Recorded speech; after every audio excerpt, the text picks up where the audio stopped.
The City Commission, Monday, February 13th, 2023. Time is 5:32. Would everybody please stand for the invocation and pledge? Dear Heavenly Father, we ask that you grant us the wisdom and knowledge to make some good decisions tonight for the city. We ask this in your name. Amen. Amen. Pledge allegiance to the flag of the United States of America and to the republic for which it stands, one nation, under God, indivisible, with liberty and justice for all. There he is.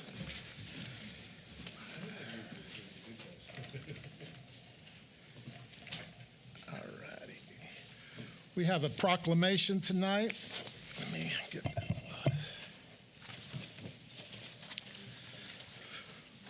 Whereas the National Society Daughters of the American Revolution, that is the NSDAR, was founded in 1890, and the mission of NSDAR is to promote historic preservation, education, and patriotism.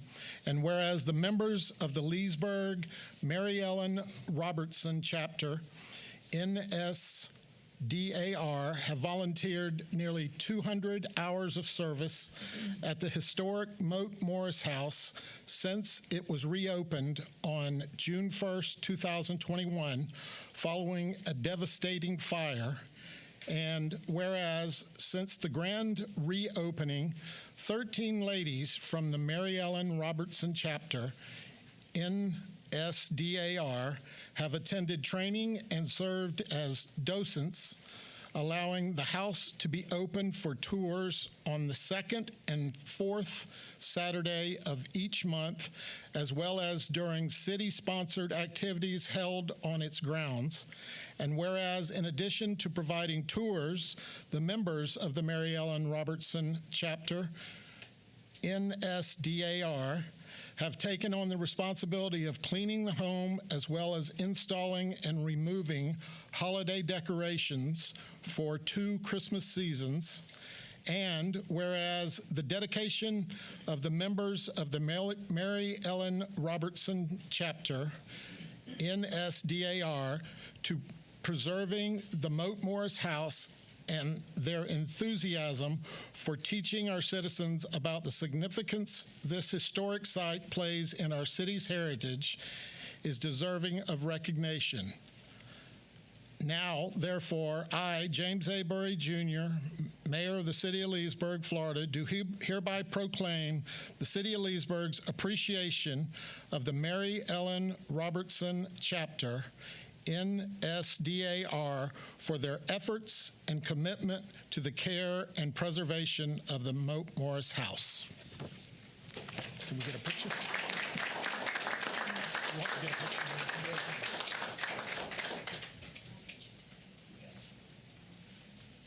Where do you want to stand?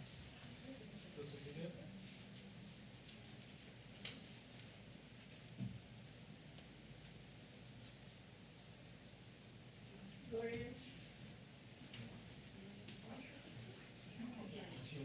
There we go.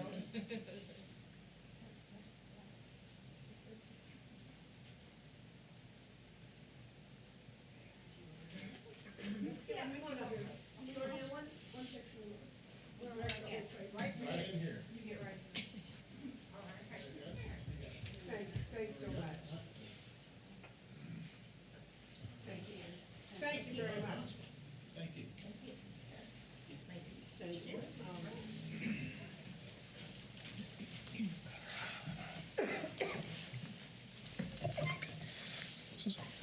So for presentations, we have none. Item 4, public comments. This section is reserved for members of the public to bring up matters of concern or opportunities for praise.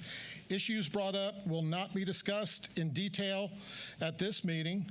Issues will either be referred to the proper staff or will be scheduled for consideration at a future City Commission meeting. Comments are limited to 3 minutes. Do we have any public comment? All right. Item 5 is the consent agenda. Routine items are placed on the consent agenda to expedite the meeting. If the commission or the staff wish to discuss any item, the procedure is as follows. 1, pull the item or items from the consent agenda. 2, vote on remaining items with 1 roll call vote. 3, discuss each pulled item and vote by roll call. Any items anyone would like to pull? 5B1. 5B1.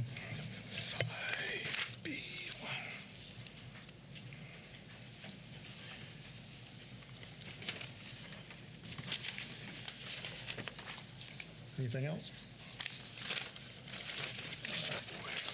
Okay, we've pulled 5B1, so we'll go ahead and call for a roll call vote on the remaining items. Motion. We need a motion to approve it first. Yeah, we'll need a motion to approve. Motion to approve the remaining items. Second. Okay. Commissioner Cornell, Yes. Commissioner Reisman, Yes. Commissioner Barry, Yes. Mayor Burry. Yes. Okay, would someone please introduce item 5B1? Introduced to be read by title only. Resolution of the City Commission of the City of Leesburg, Florida, authorizing the mayor and city clerk to execute an agreement for aquatic vegetation management services with Southern Aquatic Management, Inc., and providing an effective date.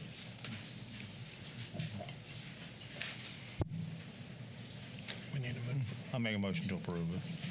Second. I pulled this item. I called Al about it earlier. I know the agenda item says Southern Aquatics Management, but there's also a local vendor on here with a close price, and I wanted to talk to Al about if there's any. I'll let Al bring it up. Yeah, we had 3 vendors who responded to this bid. The Southern Aquatics, I believe they're from Sanford, $66,900.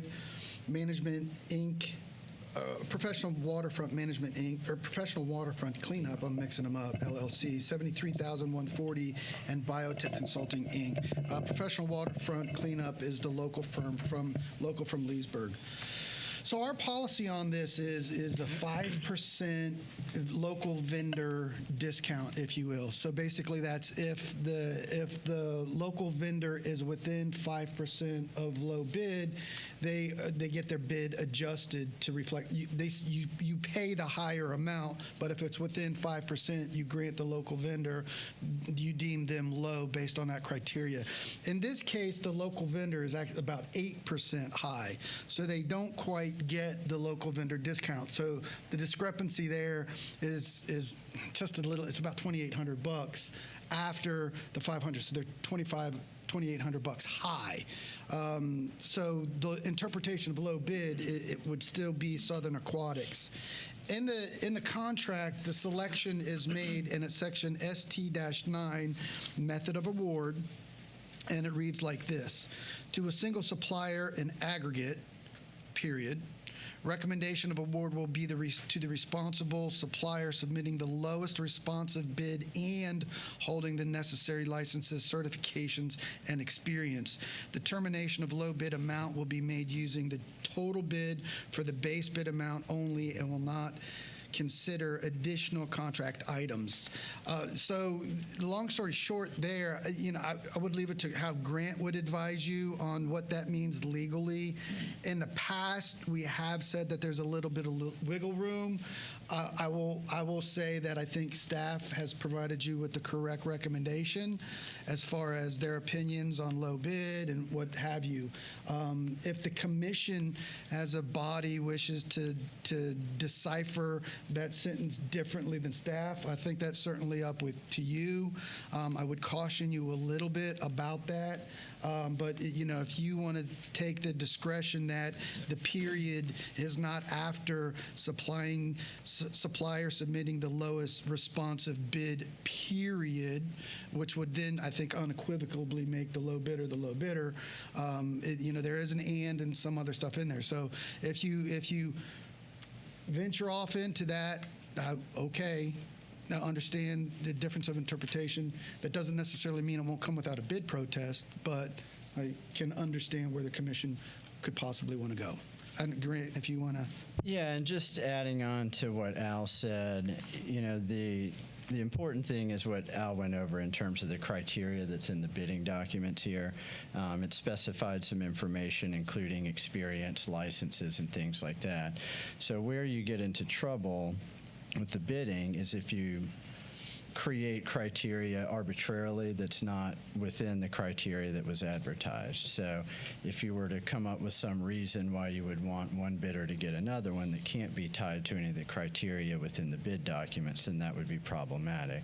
So the biggest area of caution is just avoiding sort of arbitrary decision making and basing the decision based on the criteria that Al went over in terms of the lowest responsive bidder with the necessary experience and the other information that he went over. So again, that can be interpreted different ways, but the key is to base your decision again on criteria that was within the bid documents. So as a question, in the bid documents, anywhere does it say we have a 5% local vendor? I mean, is that part of Yes. the documentation? The local vendor bid process, the local vendor preference is in the bid documents. And it says 5, there's a number? There is a number. So what if I understand what you're saying, if we do something other than the 5%, that could be not a favorable. Well, you would need to find it within the criteria. So, for example, if the experience category is something, if one particular bidder had experience, say, in one specific area more so than a different vendor has, or is just more experienced overall, I think that is one area of the criteria that does give some room for different interpretations, I suppose, in terms of how you would look at that. So I think that experience criteria does give you a little bit of flexibility in terms of evaluating the bids and, again, looking at what have they done, what is their experience, and how might their experience relate to this particular contracted issue. Do we know what the individual company's experiences are? Yeah, we're familiar with the low company, or we're familiar with Professional Waterfront Cleanup. They've done a number of different projects for us, so we've have experience with them. They know the area. They're local. They've worked with our staff, so we have experience with them. We know them. The company that did do this before did not bid. So the bid is specific water areas, specific ponds that we do on a regular basis. So that's the bid. The local contractor hasn't done that, but has done work for us. We also know from the packets that the lowest responsive bidder is equivalently experienced as far as licensing and work. Depending on how you define experience, if you use that to include local knowledge, then that could be a platform for you to say, this one's more experienced because of more local knowledge. My suggestion for, again, I'm not your attorney, but my suggestion for you is if you prefer to go with the local vendor, I would just recommend that you do that. And if there's bid protest, then we deal with that when it comes. And then Grant has to earn his keep.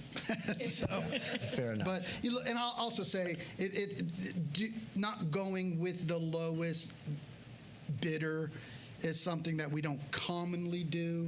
I think we have done it in the past, so there's some precedent. I can't recall off the top of my head when we've done it, but I'm pretty sure we've done it before, and we've done it for the same reasons that that it was pretty close on the local preference. We've had experience with that firm, so there's a platform for it, and it was never challenged. So I think those are the things that I would advise you in making your determination.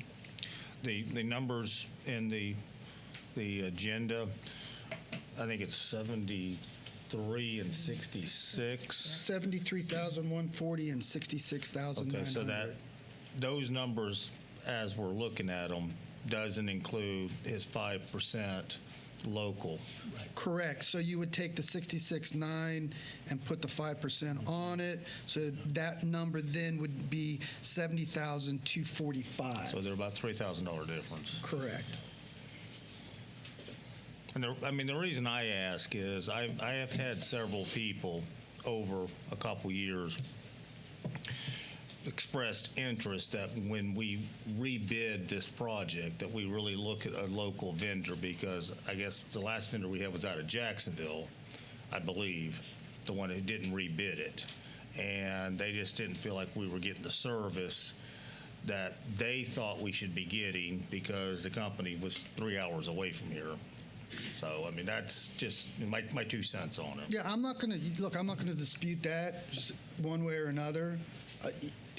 I will say that we did a reasonable and fair bid process. Oh, I know. I think staff did a fine job. The bids are the bids.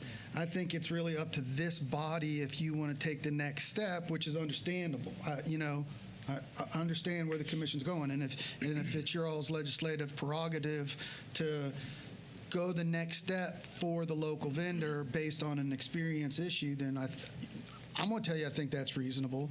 So that I would give you that input to make your vote. Well, I mean, I go, Grant, you don't have a crystal ball over there, but I don't want to get us another lawsuit over $3,000. So, I mean, you tell me, Right. we on solid ground here if we decide to go with second bid because they're a local vendor? I do. I mean, I think, again, the experience issue is really important here in terms of looking at the criteria that was in the bid and how you look at experience. Of course, as you said, we can't predict what may be challenged, and as Al said, it certainly could be challenged. But I do think that, if you evaluate the bidders and you evaluate the experience with the city, recognizing how close the numbers are, that's not an unreasonable perspective to have. But again, really the main lesson is to base a decision outside of the bid on criteria that's within the bid. And so, again, I think the importance would be sort of in the experience criteria and listening to what was listed off from the bid documents, that there would be something there that the commission could point to and say that sort of tipped the scales. Okay, thank you, sir. So there's bid documents. Who was Cliff? Who reviewed, or who would? So Aaliyah in purchasing, Aaliyah, our new purchasing manager, puts those together. We promoted her after Mike Thornton left. So she's in charge of the bid, putting the bid documents together, and then it's reviewed by the department head. So do we have a situation where one company is more qualified than the other, according to the bid documents?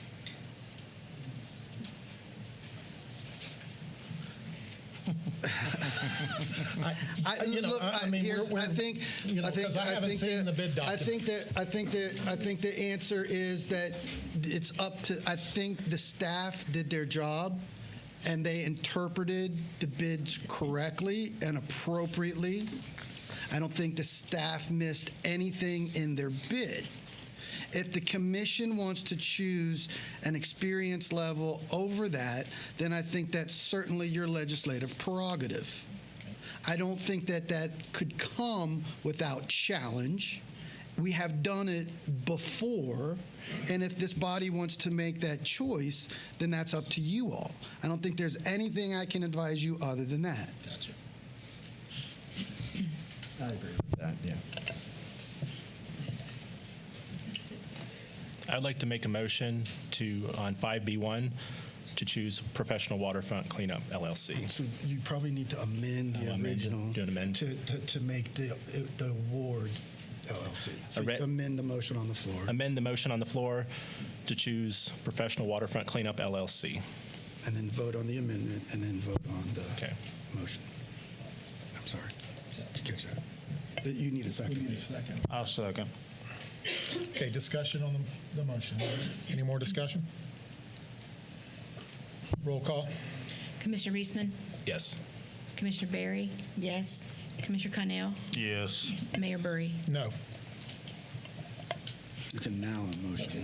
So now we have an amended motion. So we would need a motion to approve the amended motion. Is that correct? No, you Or amended just- the motion. We can so go now ahead. Just a vote. Yeah. Just need a vote. So now Okay. the motion is to award the contract to Yep. Professional Waterfront. Yeah. Okay. Okay. So with the motion has been amended to award the contract to Professional Waterfront Cleanup LLC. Cleanup LLC. We'll have roll call. Commissioner Barry? Yes. Commissioner Connell? Yes. Commissioner Reisman? Yes. Mayor Burry? No. Okay. That's our consent agenda.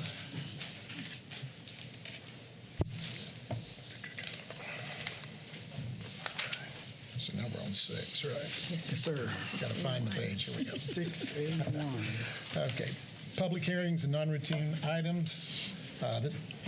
We'll have a second reading of an ordinance, 6A1. Would somebody please introduce that? Introduced and asked to be read by title only. An ordinance of the City of Leesburg, Florida, amending Chapter 28 of the City Code of Ordinances regarding stormwater management, providing for inclusion in the Code of Ordinances, providing for severability, providing for conflicts, and providing for an effective date. Move for approval. Discussion?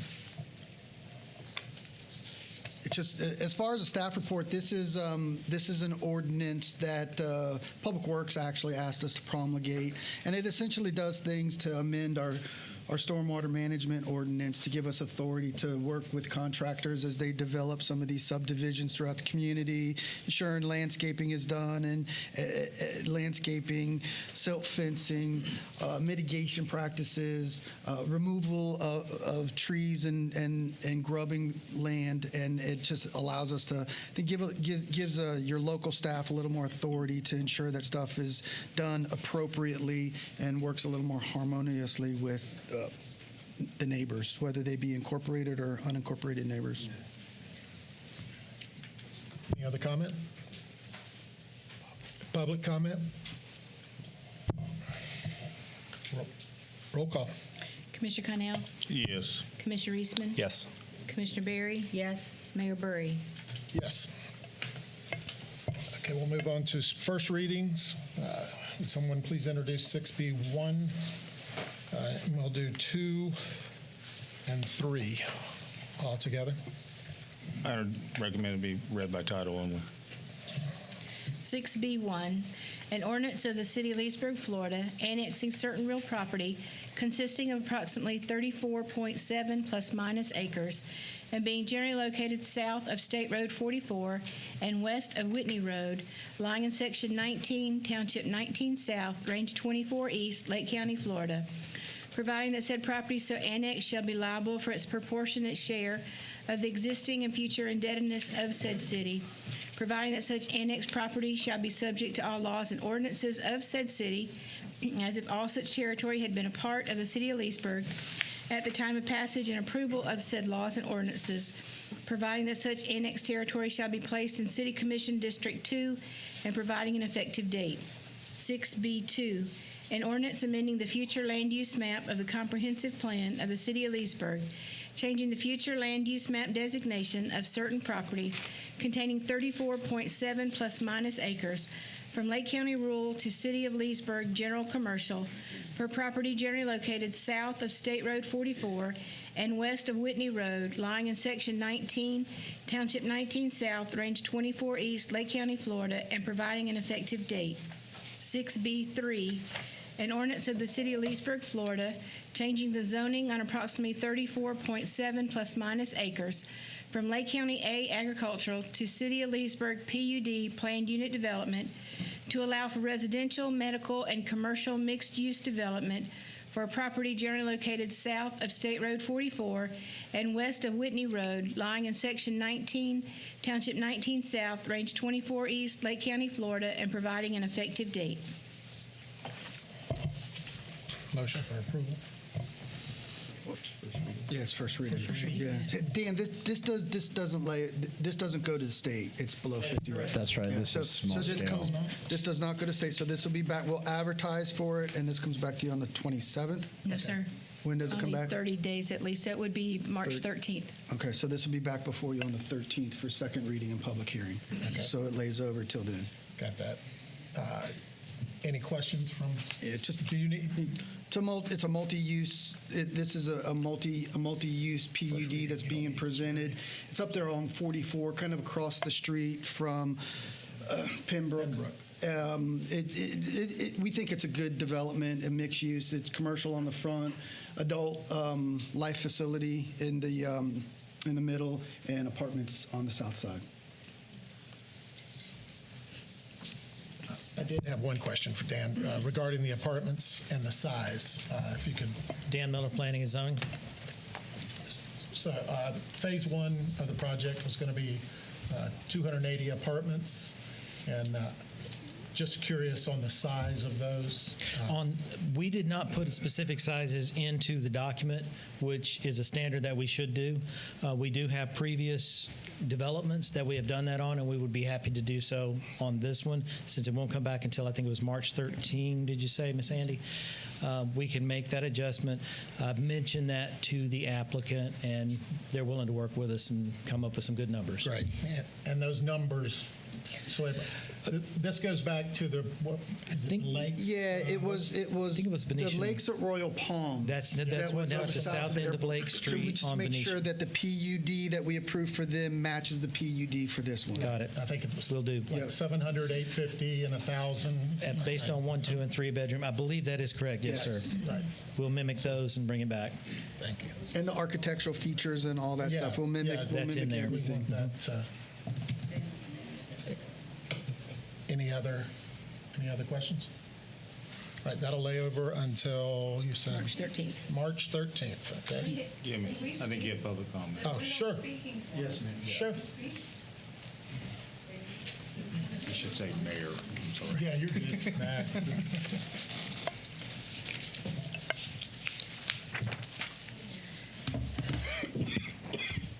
I'm Elizabeth Reed. I live at 432 Glen Arbor Lane, Leesburg. That's Pembroke. And in fact, I live right across the street from this development. I think it is a very aggressive land use for a high ROI on these 34 acres. I think 280 apartments is a lot to squeeze in. Last time you were talking about having kids there and riding bicycles. It's a lot of, there are a lot of people, and only 1.5 parking spaces per unit. It lends itself to problems. And then there are the 3-story medical arts buildings. Nationwide, nursing homes are closing because they can't get staff. And you're talking about building 3 stories of nursing home. It's aggressive. Leesburg seems to have, just looking around, there seem to be an awful lot of empty commercial buildings in Leesburg at the moment. The commercial phase is phase 2. So after you build the 280 apartments,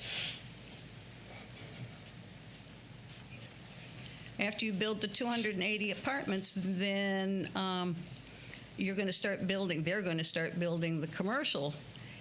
And just Leesburg itself has an awful lot of empty spaces. You go over it's a mile and 4 up to Lake Deaton. That's the villages. Villagers tend to buy from village commercial properties.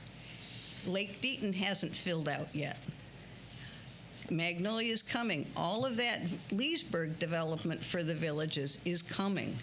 I think this could end up being more empty spaces for people to look at and go, oh, that's Leesburg. I think a two-story, 20,000 square foot unit of commercial smack in the middle, advertising itself as empty, is not a good thing for Leesburg. I think there needs to be boundaries on this. The daycare, that's awful close to 44. I don't know the rules for daycares around here, but I'd put up big cement block fences, keep the kids out of the road. Let's see.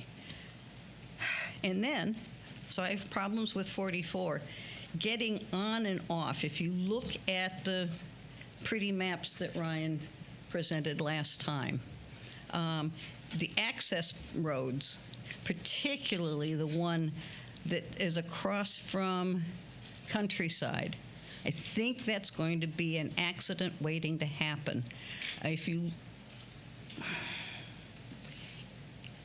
When we leave Pembroke, we have to jump across 2 lanes to get into that turning lane to come back. This looks like people have just enough space to look at it and go, oh, I can go across the road.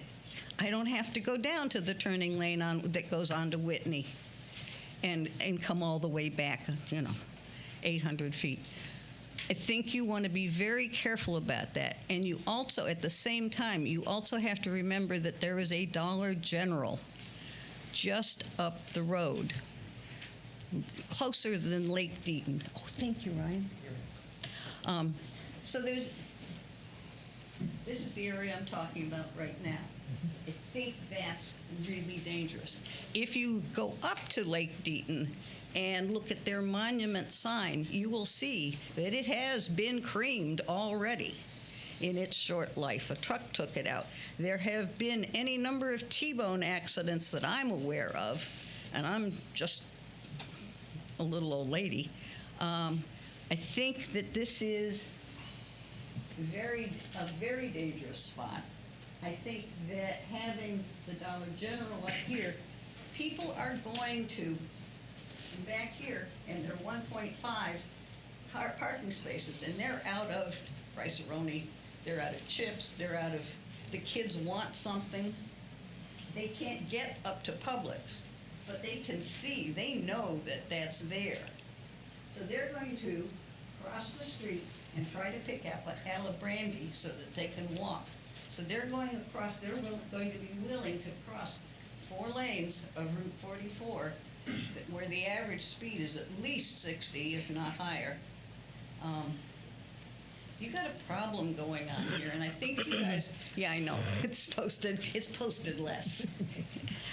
You got a problem that nobody seems to want to own up to because it's a state problem, the state's road. I'll direct your attention to the turnarounds that are impossible to scoot around on 27 down in Lake Harris. You cannot get from Ace Hardware across the street to Dollar Tree without going down and turning around. They're set up, they're staggered. I think that that's what needs to happen here. I think this apron needs to lead only in one direction. And you could do the same on that side. You could make it only coming in on that side. Walkers support, and I certainly support knowing the apartment sizes. Like I said, I think it's a very aggressive development for the space and for Leesburg. I don't think 3 floors of health care is manageable. I don't think you're going to have staff. So that 3rd floor is just going to sit up there and be empty, and the water leaks won't be noticed till it cuts through to the 2nd floor. Thank you. And there will be another discussion on this on the 13th. Oh, yes, I'll be here. Okay. Oh, yeah, and the power poles. I don't know what 3,000 lumens looks like. You were talking last time about the yellow shift as opposed to how light the blue shift is. I would ask that somebody go down 27 to the corner of 48 and 27 and look at the color of the lights at the mobile station and the color of the lights at the speedway and see if either of them are within tolerances. Because I don't know how bright is too bright. But I'm thinking this is going to really be too bright.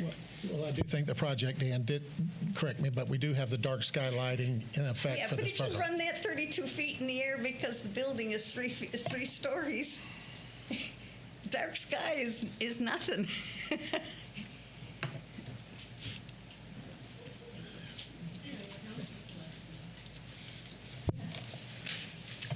Any other public comment?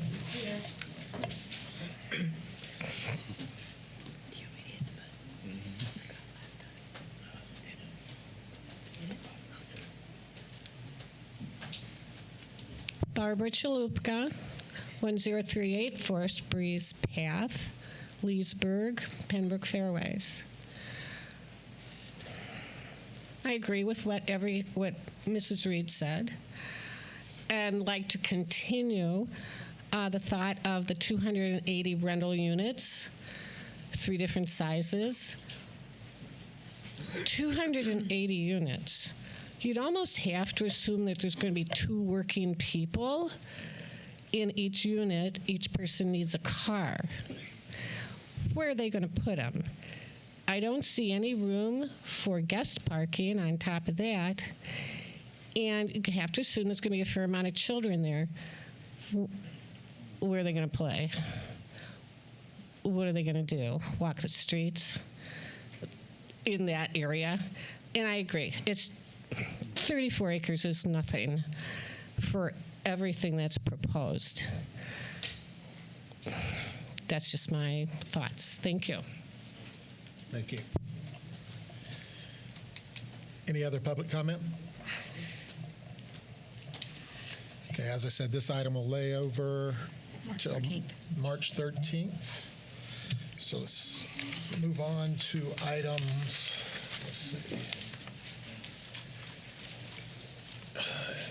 Someone please introduce items 4, 5, and 6, please. Introduced and asked to be read by title only.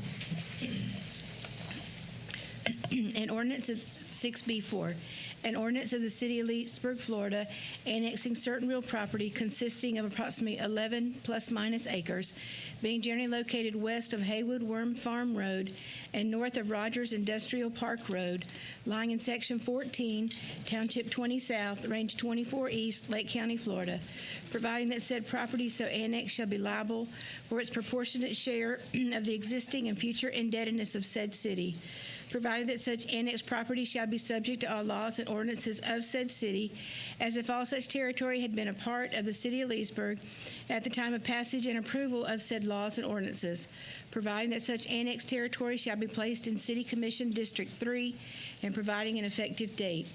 6B5, an ordinance amending the future land use map of the comprehensive plan of the City of Leesburg, changing the future land use map designation of certain property containing 11 plus minus acres from Lake County Industrial to City of Leesburg Industrial for property generally located west of Haywood Worm Farm Road and north of Rogers Industrial Park Road, lying in Section 14, Township 20 South, Range 24 East, Lake County, Florida, and providing an effective date.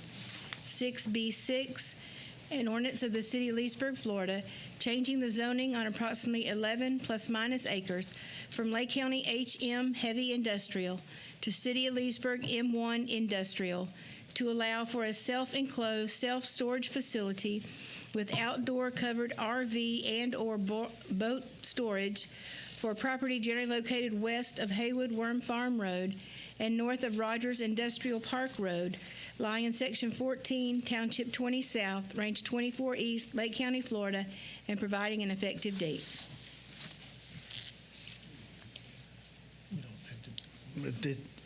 Anybody? Yeah, this is small scale as well, so this comes back March 13th. March 13th. Right. Does anybody have any questions for Dan? Anybody? Hey, do you have that picture, Dan? We didn't get that picture in the packet, right? Because Commissioner Connell asked me about it. So if we'll just I don't believe I actually have that picture. Because it's a straight It's a annexation. standard zoning to M1. It's not a planned Right. district. In a standard zoning, one of our standard zoning districts, the C1, C2, C3, the M1, like the So we'll just industrial. get a copy of that so I can get it to We'll the get commissioner. we'll get with Ryan and get a copy of this. But those do not require site plans because they're more broad open than a PUD. Gotcha.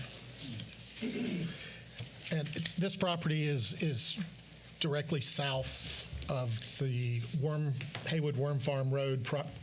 This The is a different Sundance property. project than the other. Directly south of the Sundance property. Right. That And is so correct. what would be that industrial county park? Yes, sir. Okay. Yeah, I think 48, and then the Sundance property, and then this property. Right. it's a different one. I'm going to say the southern boundary of that abuts Arlington Ridge, if I read your map correct, Corner. Dan. The southern, the north is 48. The No, south actually, is I thought I actually, saw- Arlington Ridge is several lots down. Okay. In the neighborhood, though. Yeah. It's in the same rough neighborhood, but that's what I was Arlington wouldn't know that yeah. these two are there. Right. There's a Baptist church that would back on that. Yeah. So access to this would be both, Different than Sunday. Haywood Worm Farm and Rogers Industrial. so they would have two access. Let me correct myself. I'm sorry, but just be off Rogers Industrial, Okay.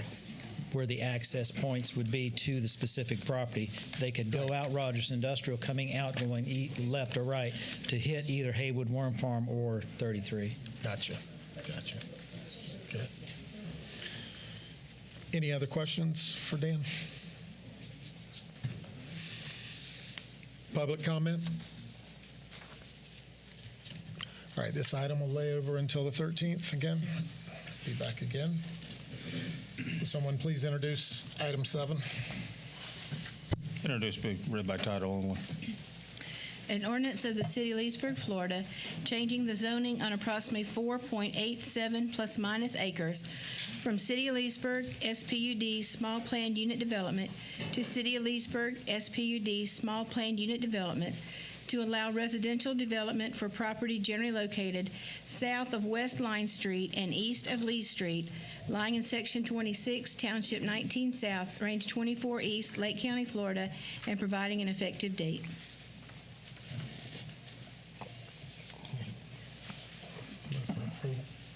It's first reading. It's just a first reading. You'll get it. Discussion. You'll get Yeah, it. I'm You'll getting get there. it. Okay. Just a quick staff report. Yes, Quick please. staff report. Okay, so this is what we call the Lee School Village. I don't know if it's officially called that on the bottom of the picture, but this is the development we work with Barry Mansfield on over here at the approximately 5-acre Lee School site. As you know, Mr. Mansfield came in and he requested demolition of both historic structures, both schools, what we refer to as the South School and the North School. The South School being the one that faces Lee Street across the street from the Episcopal Church. In any case, he followed city code. He went before the historic board to get a recommendation and approval for them. As you know, the city code requires that the historic board, pursuant to state rules and these type of things, is the authority on what is removed or improved in the historic district. So he went to that body. I believe it was back in December. Maybe in January. It was January. And the historic board, by a unanimous vote, granted authority to demolish both buildings and redevelop this property in the following fashion. Upon approval of the amended PUD, he could immediately tear down the north building. After building 8 of the units to a dry-in level, he can start demolition of the south building, which is the older building across the street from the Episcopal Church. He's also required to memorialize the property being the historic Lee School site with a small park that preserves the cornerstones of the buildings and the old plaque of the building, making a memorial park. And he's supposed to put in a monument type stone or marker that says that this used to be the historic site. We also put in a time limit on the property, so that that permits had to that the construction needs to start in earnest within 18 months. If the construction does not start in 18 months, he loses all rights to the property. So that includes the demolition of the facilities as well as the density credits that you gave him. And with the change of not doing the apartments, the final substantial modification to the PUD is, instead of a mixed-use type of townhome and apartment complexes, it's all a townhome. It's still 63 units, so it's still the density credits that you gave, but it's all a townhomes. A new site plan has been provided for your review. That's in the packets. The next stop for this, as you know, this is first reading, so this sets.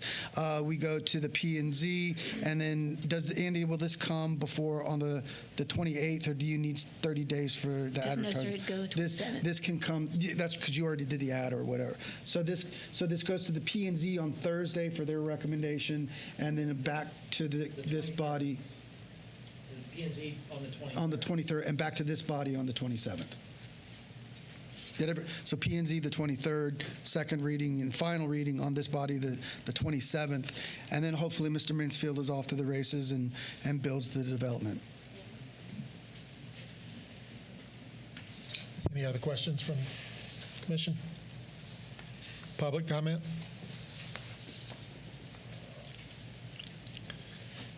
All righty, so this will lay over till the next meeting. All right, we'll move on to item C, non-routine items. We have a resolution. So, can I get somebody to,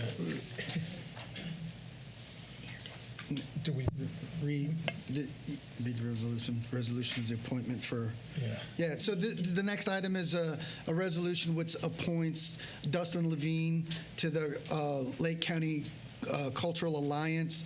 In the past, you've typically had the Leesburg Center for the Fine Arts Director. With that position in flux, Dustin is the alternate. Dustin does a lot with melon patch and those type of things, so you do need to fill that position. So Dustin is the only one who's applied for it. So the resolution that Andy should read is a resolution that appoints Dustin Levine to the committee.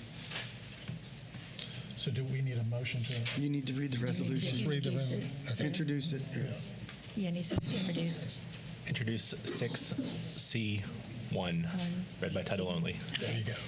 Resolution of the City Commission of the City of Leesburg, Florida, appointing one regular member, Dustin Levine, to the Lake County Arts and Cultural Alliance as a City of Leesburg representative and providing an effective date. Move for approval? I'll second. Okay. Discussion? I don't know anything about this individual, so I hate to vote when I don't have any idea who I'm voting for, one way or the other. But I mean, I'm guessing, is this a staff recommendation? This is a staff recommendation, and Dustin Levine, his information is in there. He filled out an app, but if you saw Dustin, you would recognize Dustin. He's the director of Melon Patch, very active in the community. He's been very active with the Arts Board. He plays Jake Elwood. If you were at the parade, you see him. Although I always get Jake and Jake, the other brother. He plays John Belushi. Okay.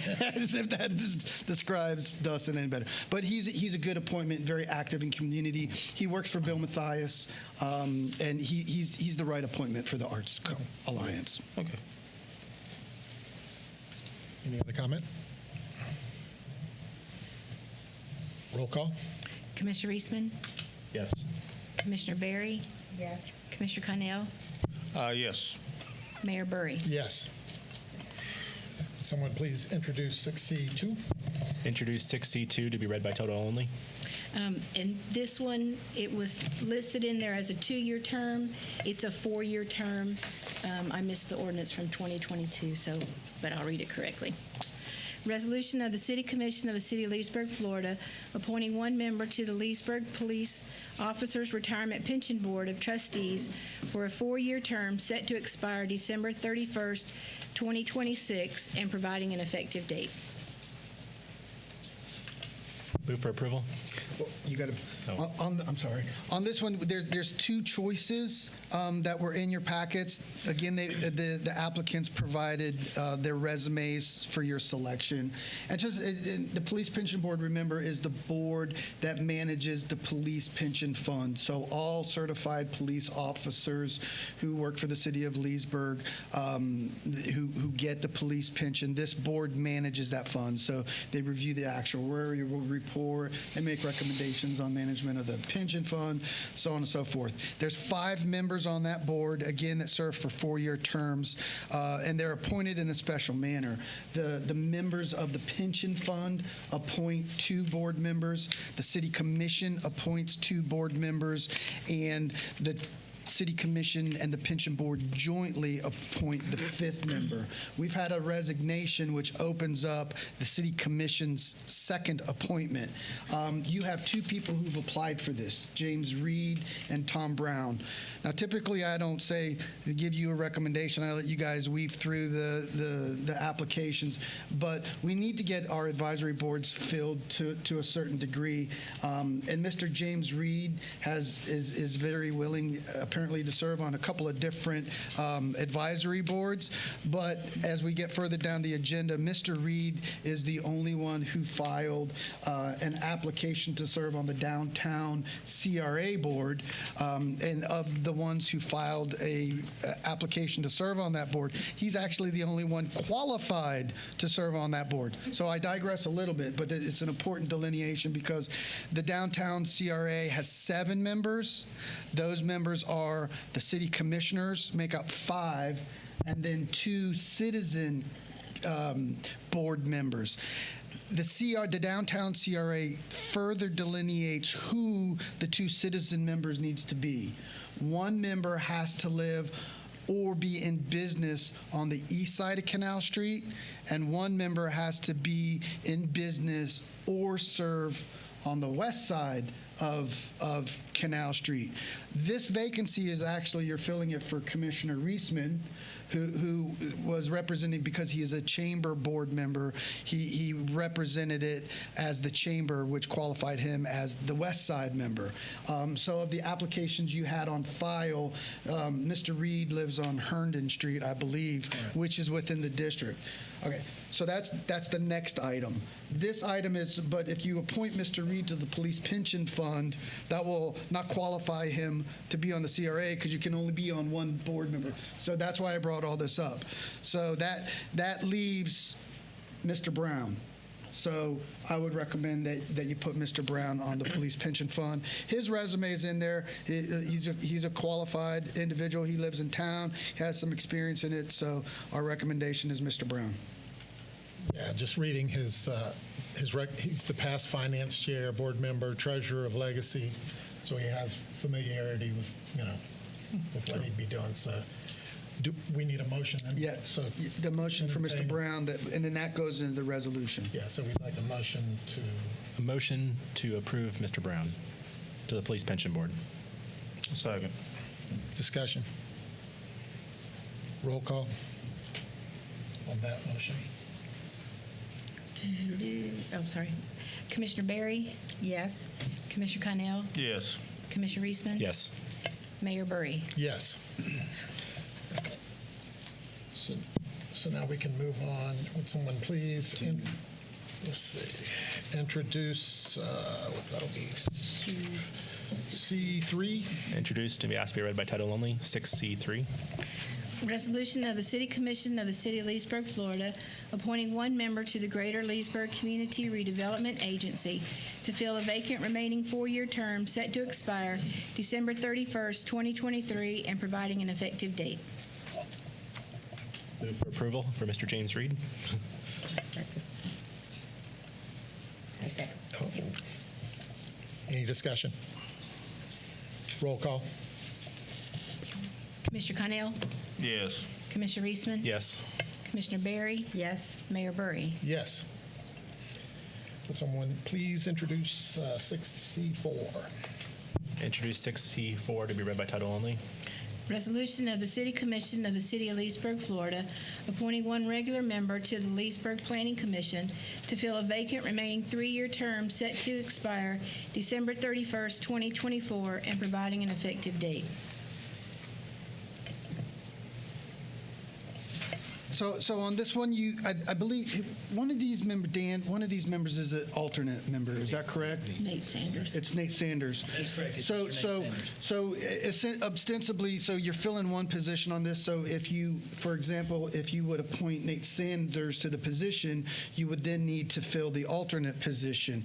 So typically, what the body has done is appoint the alternate to the. They get the promotion. That's correct. And so in this case, since you've already appointed Mr. Reed to the CRA board, then being that Mr. Saunders is the alternate, if you appoint him to the full membership, then you would need, then we would recommend that you go ahead and appoint Rosalind Peoples Johnson to the alternate position. So if you do that, would ask that you amend the resolution doing that and then vote on it.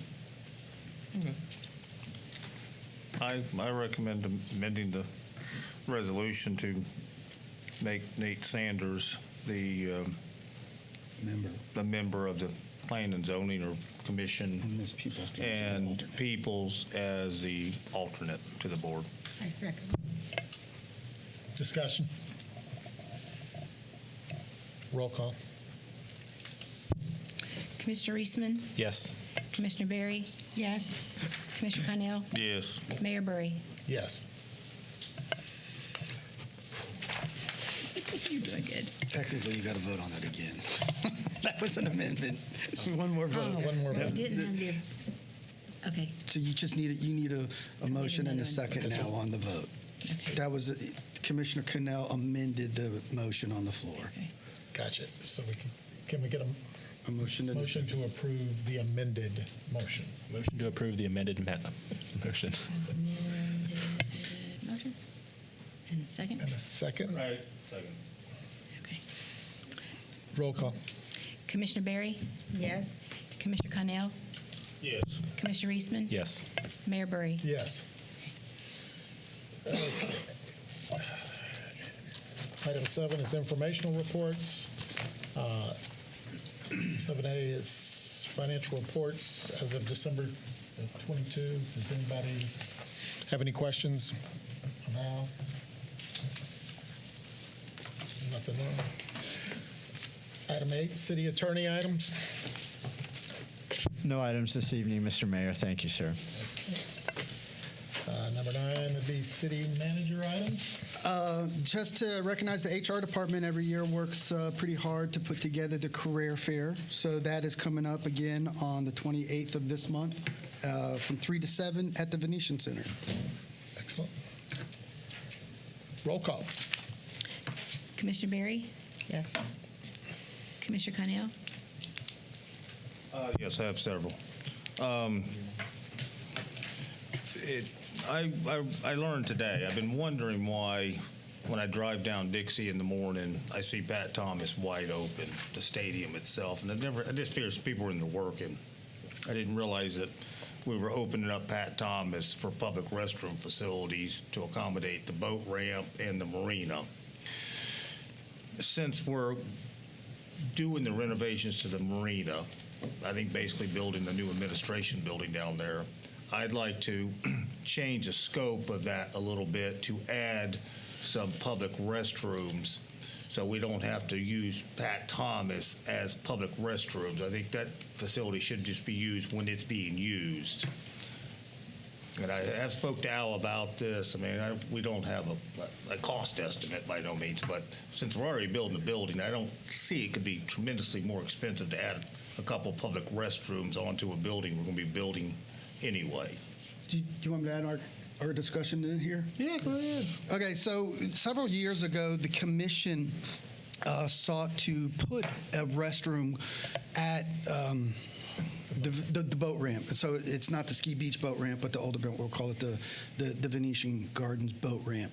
And the commission ultimately selected not to because when we endeavored to do the Ski Beach restroom, it was an expensive construction item. That restroom cost about $250,000 to construct. So we felt like there was a need for the restrooms there, but we also felt that at the time that with some minor improvements to the Pat Thomas restroom facilities and changing the fence around, a 100-yard walk will get you to the restrooms, which are usable for the boat ramp. We signed it, we fixed the restrooms, we changed the fencing, and it sufficed it in. Commissioner Connell asked me about that today, and obviously that's what I told him. He presented the concept to you tonight that to flip-flop that back around, because the opportunity is, instead of building special restrooms for the boat ramp for the same distance, you really only have to modify the design at the marina. So as you know, we got the RFP out for a new marina building, which was in the fiscal year 23 budget, using American Recovery Funds to construct. That facility has pretty much lived its life cycle. So really all we have to do in that case is redo the signage and put another door on those restroom facilities. So the concept for the marina was 2 offices, a reception area, and a restroom for the folks who use the marina. We can accommodate this pretty easily by putting probably just a corridor on the other side of the building and having an entry for those restrooms inside the facility and outside the facility, and redoing the signage. So if the commission wants to change that, now would be at least a good time to commission the design for it. As we get into the design for the marina concept, that concept will be weaved in there. You guys will ultimately approve the marina concept before we go out to bid, and we'll review all that stuff. So if that's the pleasure of this body to do that, we can accommodate it. I know at one time we were considering a restaurant-type facility with the marina, which would have those restrooms. Is the kind of Right, restaurant thing off the... Yeah, so the concept that we have out to bid is a design that seeks 2 levels of service. The first is the mandatory need, which is the offices, the reception area, and the public restrooms. And then a secondary design that would put a concession stand on that facility. And then based on a bid item, we go in and we modify, we add the concession stand, or we don't add the concession stand based on where those costs would be. And then on this one too, we can add the next layer in there, and just like I said, turn around the concept so that those restrooms are accessible by the outside as well. Yeah. And it's, maybe it's another 50 yards longer than, going to the bathroom over at the marina than Pat Thomas, but it provides a reasonable facility for that boat ramp. Yeah, I would agree with that. Do you need anything else? No, if everybody's kind of nodding their heads, so what we'll do is as we firm up, the next thing that will be before you is that you'll get an RFP for the design of the marina facilities. So when that RFP comes in there, we have the discussion again, but we'll weave that in as we get our proposals in there and we get questions about it. We'll do a clarification memo and we'll get it out.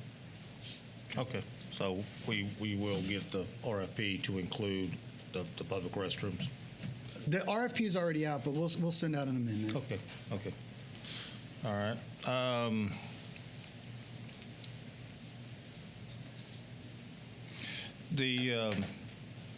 I wasn't at the last meeting, but my understanding that it was approved for the engineering to start on the fluoride treatment. Correct. And that type of stuff. What I'd like is for staff, I guess Al, to give us an update once a month of what's going on with the engineering, where we're at as far as design of it, and any cost adjustments the engineer comes across. It's like, okay, I didn't anticipate this or that, but you guys need to be aware that this is going to cost a little bit more than what we were thinking, type deal. Yeah, and I did enjoy, we got that little update in our emails of projects. That's a nice addition. So I would agree with Jay that would be a good idea. And the only last thing I had, which is a conversation I meant to have with Al this morning, but I forgot to ask him, is Where are we at with the city salary survey? Has that been completed? We're still working on the city salary survey. Most of it's completed. What I'd like to do, but Commissioner Cannell asked me probably back in October, September, Probably, yeah, to something start a salary survey. And we did, HR and I worked on a comprehensive salary survey. We did get department head comment on that as well. Didn't get too much department head comment on it, other than the PD. But in essence, we got that report. On the surface, it's a public record, so if y'all want to see it, I'm happy to give it to you. But I didn't want to totally work off that report because I think there's some things in there that make that without some organizational knowledge makes the report difficult. For example, the report works on comparing low and high of every position. And so if you just compare low and high, it would appear that there's more positions the city of Leesburg organization has that aren't as competitive. But what we've done over the past several years is we've really worked to hire people at a higher than base rate, and to work, because we've got the $15 an hour issue with minimum wage going up. So what I'd like to do is, we're in the process, when we got that data, we're in the process of really pinpointing which people and which positions aren't getting a competitive wage. And where this is going is to wrap into fiscal year 24 planning, because really where I think that if we really narrow it down where we need to be more competitive with our wages is going to be on entry-level positions in the maintenance worker 1 categories, which primarily in public works and recreation, and some of our entry-level secretarial or administrative positions that those existing positions are below the $15 an hour rate. So what I'd like to do is provide you a little more comprehensive report during the budget year so that we get your COLA merit type adjustments in the budget. We get everybody paid with a competitive wage, probably seeking to maybe get everybody up to that $15 an hour now, which is where we've seen a lot of other public organizations go. They went immediately to the $15, where we haven't done that. So again, on the surface, if you look at the report, you might think, holy cow, there's we've got about 520 positions with the city. So if you look at that report, it could be like, holy cow, there's 100 positions that aren't correct, but it's probably really broken down into about 25. So we're on that. Still working with it with Melissa, and probably the next month or so, I'll have more of a comprehensive report. And so as we get into the budget process, probably closer to April-ish, I'll get a better report on where I think those positions will need to go, so that you can address it in your fiscal year 24 planning, and then we'll have the survey as evidence in our documentation on adjusting rates. Okay. That's all I got, Mr. Mayor. Commissioner Reisman. A couple things. First of all, I want to thank all the city department heads and the staff for taking me around and showing me the city. I learned quite a bit about the workings of the city, and we have a great team here. So I appreciate everyone for taking the time, whether it be an hour or a day or two. So we have a great team here. My next one is I wanted to bring up the Deborah Davis food catering agreement at the Venetian Center. I was unaware that the city taxpayers subsidize a private business in a publicly funded city facility, and that business pays no rent or utilities. I would like to see if we could get a consensus to go ahead and have Al send Miss Debbie a notice of termination of our food catering agreement that was dated in 2019 of June. I had talked to Al, and I think he might go into a little more in depth about this. Yeah, I think that's a pretty good summary from Commissioner Reisman. The Deborah Davis contract goes back some time. We renewed it, and when we had the old facility, Ms. Davis had an exclusive right to use agreement. So essentially, I think the subsidy is a good way to describe it. She used the old facility, whereby she was the exclusive caterer. So if you had an event at the old facility, you had to use Miss Debbie, as we affectionately call her. When we got into design of the new facility, there was a big discussion, as I recall, that the commission had on whether we go with a catering kitchen and just have caterers, or whether we build the full-blown commercial kitchen and still use Miss Debbie as an exclusive caterer. And we kind of came up with a hybrid on that plan, and it was that she would get a non-exclusive use of the facility. That's how it's been. It's always been questioned whether or not we should have that contract. So if this body sees that it's the right time to change that contract, the subsidy, that issue has always been there. When we built the new facility, it was a 3-2 vote to go the way we did. So it's always been there. My suggestion would be that if this body wants to change that and not have a sole provider who sets up shops, sets up office, and you subsidize their business, then I think the appropriate thing is, I think it's paragraph 1 of the contract, is to give notice. The notice is 120 days. So if the commission, I think by consensus, directs me to do that today, I'll get that to Miss Debbie and go from there.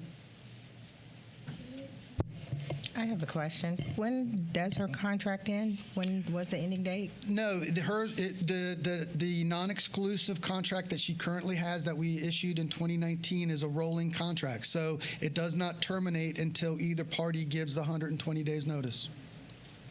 And the 120 days notice would be directed by you to give her opportunity? Right. So if you tell me to issue notice, then 120 days from tomorrow would be the termination date. Would she still be considered a contract? I mean, would she still be considered a caterer to be chosen to be used for the building? Yeah, I would advise her that she needs to fill out the form and get put on the catering list. We do that on a staff level. The commission a while back gave us that discretion, and we were pretty flexible on who we do recognize as an eligible caterer at the facility. The change would be that she can't set up shop there. So basically, she uses the kitchen now as her business. She stores her materials there. She has her office there. She caters. She uses those facilities to do other events. She caters, or if she sells food directly out of the kitchen like she's done in the past. So what would happen with this notice is, assuming that she would become a caterer, would be she'd have to move her office and move her supplies, but when she caters an event, she would then use the kitchen like everybody else does. Excuse me, pardon me. I'm not sure if this is a proper opportunity, but I have a quick question. It's Dr. Erica Jasper. Is there any particular reason why we want to terminate her contract, or I'm just curious because she's the bottom line, I think if the commission directs me to do that, I think that the issue is to stop the subsidy of a business. That's the bottom line. I think we've got, Rough House, I think about 5 to 7 other caterers that go in and out of the facility, that use the facility. Miss Debbie uses the facility as a caterer and an exclusive caterer. And so we are essentially subsidizing the business, her business, by using the facility. And it is rent, she pays us she actually pays us the same percentage as the other caterers do. So if you have Acme caterers who's in the facility and they do an event, a wedding or whatever event it is, they pay 10% of what they charge. So Miss Debbie does that only for when she does special events. So the concept would be that we provide utilities for Miss Debbie, we provide a location for her business there, and she pays us the same as the other businesses. So there is a subsidy there. I'll be brief. I don't think a subsidy is necessarily a bad thing from time to time, but in this case, if the commission deems that a subsidy is no longer warranted, then the proper thing to do would be to issue her notice pursuant to the contract. Okay. I was just curious because, she's excellent in the kitchen, so I was just wondering why. Thank you. As a question, just how much of the catering business does Miss Debbie currently, when we have caterers, is there a percentage that she's currently, If we've got 8 caterers, is she doing? A rough house number, 8 caterers and 2 probably do 90% of the events, and the caterer that is not the exclusive contractor probably provides, say, 51% of the revenue, and Miss Debbie probably provides 40% of the revenue. I mean, we brought in 22. 23 is only 2. I'm talking calendar year, not fiscal year. So 22, we might have brought in a little over 30 grand in catering fees. One contractor paid 13,000. Miss Debbie paid 12. And then the few other caterers filled in the gap. I have another question, please. Was the agreement for subsidizing, was it special to her for, can I say, a financial reason, or because of her longevity with the community center at the time before the new building? I'm just trying to make, to be fair, and I understand the fact that we offer subsidize for one, and it should be across the board for everyone. But if this was some agreement that was made prior to assist her in some kind of way, maybe she's at a point now that might not be needed. I mean, can we just discuss further on that? Commissioner Barry, I think you hit the nail right on the head, and the answer to your question is both. When we had these discussions about Miss Debbie's contract in the past, in the process of building the community center, we talked about exactly that. And my recollection and opinion of the matter is that Miss Debbie, because of her history with the city and because of her popularity with many of the civic groups, the commission at the time when we awarded the 2019 contract took that into recognition. Her popularity, her cookies, her friendships, and the rapport that she built around the community. I think that was a heavy part of the decision of why she got the contract. Having said that, there was also significant discussion on the subsidy issue and using the facilities and the additional cost to build the new facility. Again, on recollection, it's about $500,000 extra. The initial concept was to build a catering kitchen at the new Venetian Center versus the commercial kitchen. So that was a contentious point in determining whether we were going to rehab the old facility versus build the new facility. And so cost and the subsidy and continuing to provide free electric and the additional costs.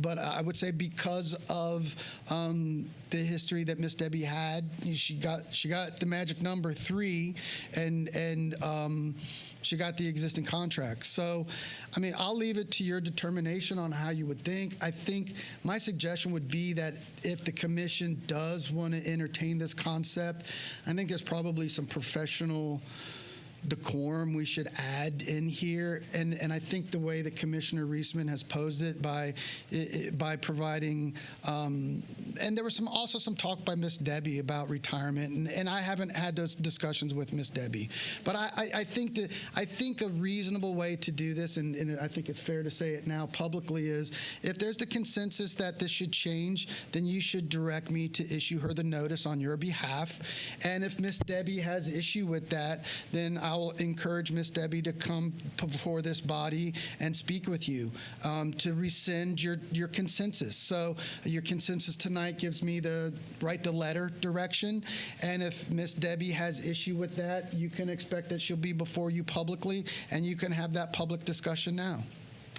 Or you can have that public discussion at the time, and Miss Debbie has 120 days to think about it. Okay. I mean, I just want to clarify, because I believe I fully understand that what's out there is Miss Debbie, she's using our facility pretty much as her home base for her catering business. She's utilizing our freezers, our walk-in coolers.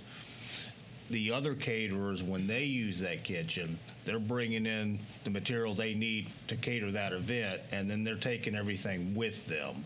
They're not storing all the material there for their business 7 days a week and don't also have a office located in that facility. Is that Is that pretty accurate? That's exactly 100%. And but even though she's getting to use it on a 24/7 basis, she's only paying the same 10% of what the other caterers pay when she caters food out of there for an event there. 10%, and there's an alcohol charge, but that those numbers that I told you earlier, those are all calculated. But I mean, pretty much she's paying the same rate. Yes. I mean, the numbers may vary a little bit depending on who's more busy, but she's paying the same as everybody else. The difference is she's getting to use it on a regular basis as her home base for her business, where the other caterers are coming in, doing their thing, cleaning up, and they're leaving after the event. Yes. Okay. So I want to make sure I was perfectly clear. It was my understanding. Yes. Can I just add one more thing real quick? I was going to say, in lieu of terminating her contract, could we make amendments to keep her as an exclusive caterer, maybe make some adjustments to the contract versus just killing her agreement? Because like you said, Al, she does have a great rapport in the community because of her reputation, because of her food, because of her cookies and things of that nature. Could we consider that? And also, too, could we have her to come and speak on her behalf? Like, she's not even here to justify her reason why before you terminate her contract. That's just my 2 cents worth. Thank you. I've got one question for you. So if we give Miss Debbie the notice, what happens to the office and to the cooler, to the kitchen? We would seem to be, is someone else going to use that? Can we rent that to, is there a fee that we could, can we give Miss Debbie the option of a rental for the space? Or is it now we're going to say, Miss Debbie, you got to go, and then we're not going to do anything with it except do the same catering that we've been doing? There's not an office per se. Okay, there's a spot. There's a spot for her desk, and yeah, there's no office. There's a desk and a spot where she keeps her materials, and she keeps her supplies in our facilities. That's how she's operated. That's how she's always operated, whether it was in the new facility or the old facility. And I'm not saying that's wrong or right. But here's what I do think. I don't think there's middle ground on this. I think it, and I'm going to use these terms, and I don't mean them bad. Miss Debbie has a special deal, and I think the city commission either A, has to continue with the special deal, or the commission has to change the special deal. I don't think there's modifications to the special deal that makes it better. And you know me, I can come up with thousands of options, but in this one, I think it's one or the other. I don't think Miss Debbie has a special deal for the given reasons. I think you continue that or you end it. And if you end it, then Miss Debbie should operate and function like all the other caterers who are on the recognized list. And what does that do for us at the end of the day? It probably brings down your overhead. Because the use of the stoves and the ovens and the gas and the freezers doesn't get used as much because now it's kind of in and out. So you probably save some money. The organizations that still want to use Miss Debbie can use Miss Debbie. And so I don't think there's middle ground on this one.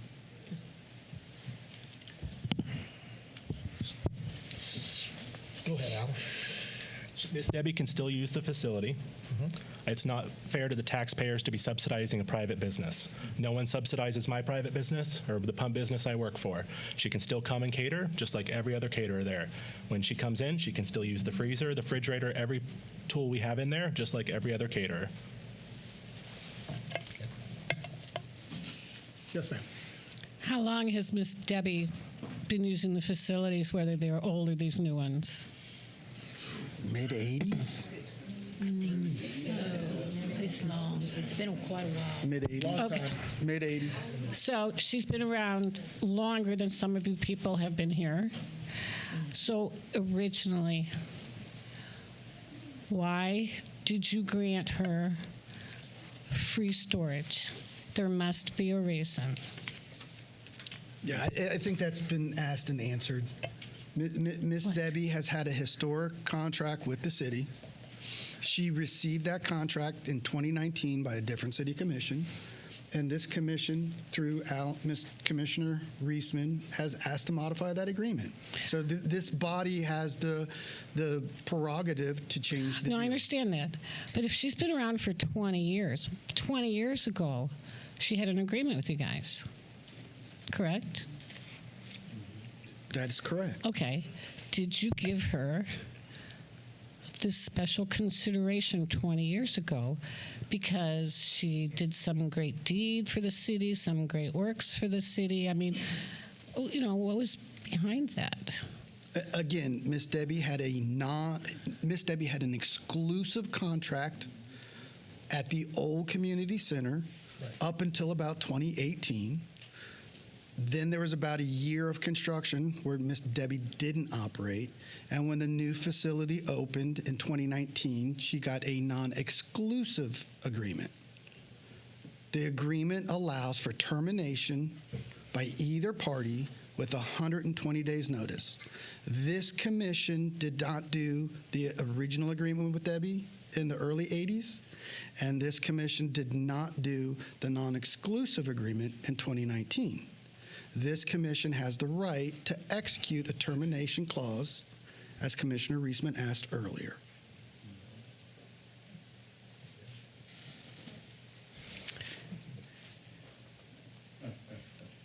I understand that. I'm just wondering if there was consideration for something she's so special about 20 years ago. And she's getting older. What if she just retires on her own instead of sort of saying, hey, you got to come up with more money even though you're not doing 90% of the catering jobs anymore? It'll probably effectively end her, right? No idea. Okay. Subjective. Hi, Sandy Moore, Leesburg Area Chamber of Commerce, although I don't know if I'm speaking on behalf of the chamber necessarily. But I just wanted to point out that Miss Debbie, or that one of the unintended consequences of terminating her contract may be the fact, one, she does a lot of lunches that are very small that most caterers don't necessarily are not interested in because they're maybe $120 lunch, right? A lot of our caterers, they want bigger projects. They service our community. They service our civic organizations, smaller groups that are wanting to meet there, all sorts of things of that nature. And she gives it at a really reduced rate, probably because she is there. I'm just making sure that we're thinking about all of those things, because one of the things is that convenience of being able to have meetings there easily, being able to get someone, and someone like Debbie. Part of the reason why those rates are lower is probably because she does get to store the stuff there, and she gets to have, all of that, and the convenience of that as well, because she does so many of them throughout the weeks. Being able to have all of that there is probably going to be very helpful, and could be very encumbersome if you have to take that away and bring it back and forth, and may not be able to provide the same type of services. So it's just something to think about. Yes, she has been with us for a long, long time. We all know how great her food is, and as is a lot of the caterers that are there. Anybody has a choice of who they want to use. I understand your concern with the subsidizing thing, but I also think that it provides, in addition, a service to our city that's important, and a service to the Venetian Center that allows people to have her and good food. So that's just my 2 cents worth.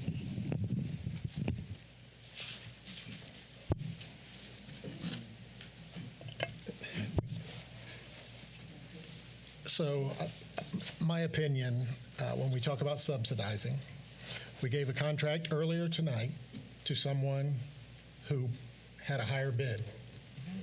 That's subsidizing. So we do that. I voted no for that, and I'm in agreement with you. I think all our caterers should follow the same set of rules, and that's why I voted no for the other one earlier. So I'm in agreement with Alan.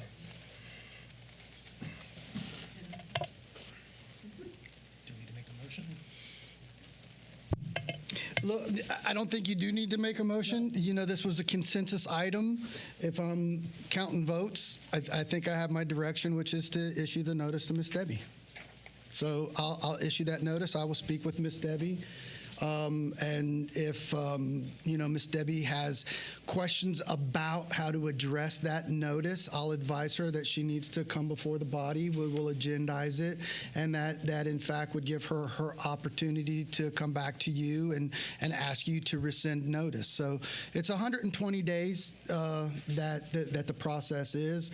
So, you know, after I have that conversation with Miss Debbie, I'll report back to you, and you know, if it's on the agenda, you'll see that Miss Debbie will want to come speak to you about the notice. And if Miss Debbie was ready to retire, or if you beat her to the punch, so to speak, or if Miss Debbie doesn't want to, for lack of better words, fight the fight again, then that's what she'll choose, and it won't be on the agenda. But one way or another, I think the message from at least the simple majority of this body is to give her the notice and start the process. So I will take that instruction. That's it for me. Thank you. Mayor Burry. Yeah, a couple of things. We got a notice about potential dates for the budget workshops. Yes, I don't even know what they're in July sometime. Yes, yes. But everybody should look at those and maybe. Yeah, if you have issues or they're in your email, we need to firm that up. So by the next meeting. When does that go on? We adopt those by Rezo or something, right? September. So it will come back to you to approve the dates and the budget calendar. Unfortunately, we haven't been able to get the trim calendar, so we're trying to get the trim calendar. So I'm hoping next meeting, as soon as I can get it, I'll get it on there. That's when we'll get the dates. We'll get the dates out to you. If you have an issue, let me know. Yeah, and then the resolution adopting the budget process will be on consent agenda here shortly. Yeah, I'm hoping the 28th. Thank you, Brent. Okay, and then a second thing, as everyone is aware, Mike Peterson resigned from the Lake County Tourism Development Council, and I would encourage everyone to endorse Alan to serve on that board to help represent Leesburg. I think it's an extremely important position. Al can give you a little more information than me, but City of Leesburg is where most of the hotels are. We're where the tourists that do come here stay, and we need a voice, and we need a strong voice to make sure that our facilities receive their fair share so that we can encourage more tourist dollars to come into Leesburg. Any other? No, I think you summed it up well. Historically, the TDC has a composition makeup pursuant to the BOCC code, and there's two municipal members on it. One being the largest city, which is Claremont, and then I think the board has kind of gives deference to the Lake League of Cities as a recommendation, and Commissioner Peterson was recommended by the Lake League. I think there was a member of the Fruitland City Park Commission resigned, and then with Mr. Peterson's resignation from that TDC board, I think it's great that Commissioner Reisman's willing to serve on it, and he sought and got the recommendation of the Lake League, so that's going to be submitted to the BOCC, and then I don't know when they vote on it. I guess probably in the next month or so. So we should know. So hopefully Commissioner Reisman gets that appointment, and everything you said there is factually correct. So I think it's important that somebody from Leesburg is on that body, being that a lion's share of the bed tax comes from the city of Leesburg. That's correct. And for those, give them a quick, the bed tax, what that means, just for the public. So the bed tax is a specific 4% tax you pay on a room night stay in any given hotel in the state. It's breaking down into counties. That tax is collected and then disseminated to the counties, and that money is then spent specifically to promote tourism and development, or make capital improvements with that tax that promotes tourism and development in your county. Lake has about $3 million of those annually. Thank you. And that's all I have tonight. Motion to adjourn. Motion to adjourn? Absolutely. Meeting over. Hey, Jay. Thanks, Grant. Give me a shout. 3 down. Look, 3 down.